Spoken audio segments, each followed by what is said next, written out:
let's move forward. I don't know if you remember in the last episode, I didn't put any shrink wrap or tube on these lugs, which can be a bit dangerous because obviously these pieces of metal stick out. So if you drop something on top here and it's bridged, you're gonna have a short.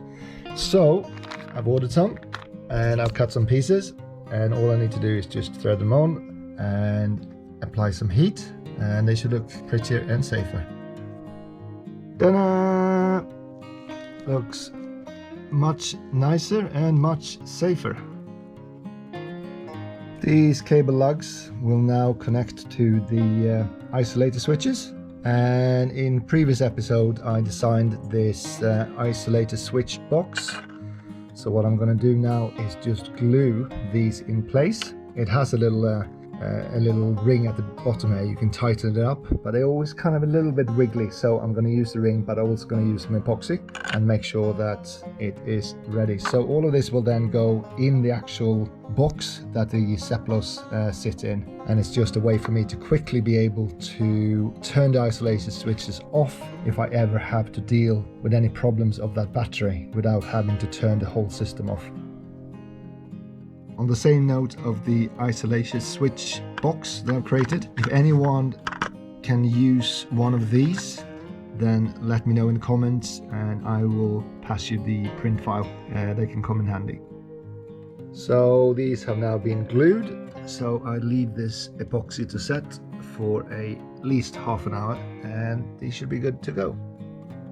Got another offcuts of the 50mm 2 Ocean Flex tin copper wire to crimp onto the Seplos connections. So this is for the second battery pack, which I have yet to buy the batteries for, but I might as well put together what I need for when I have it.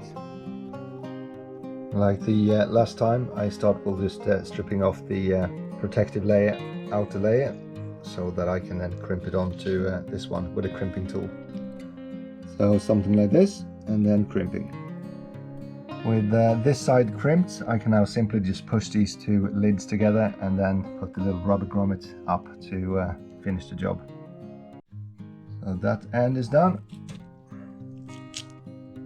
And finally the other side has been crimped, and a little bit of shrink tubing or wrap just to make it a little bit more safe. And then we should be good.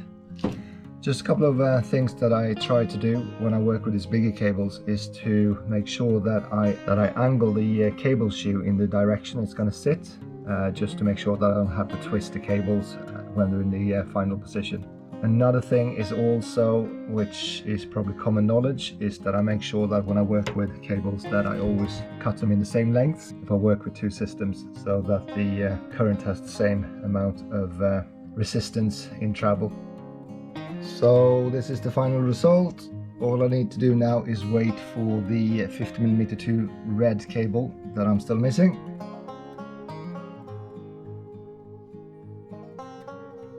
Question: I built these little kind of junction boxes a while back. It's just literally a copper bar that the cables are attached to. I can see it's getting a little bit miscolored.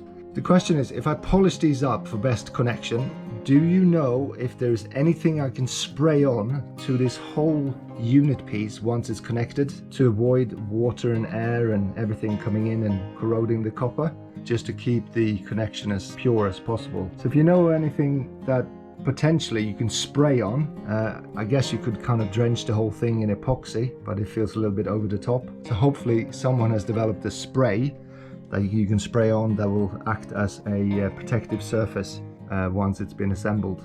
So yeah, let me know in the comments. Thank you for watching this short snapshot episode. If you're interested in boat building, electrical motors, the boat build itself and all the components, then feel free to subscribe. If you have any comments, please leave them in the comments and I'll see you next time. Thank you.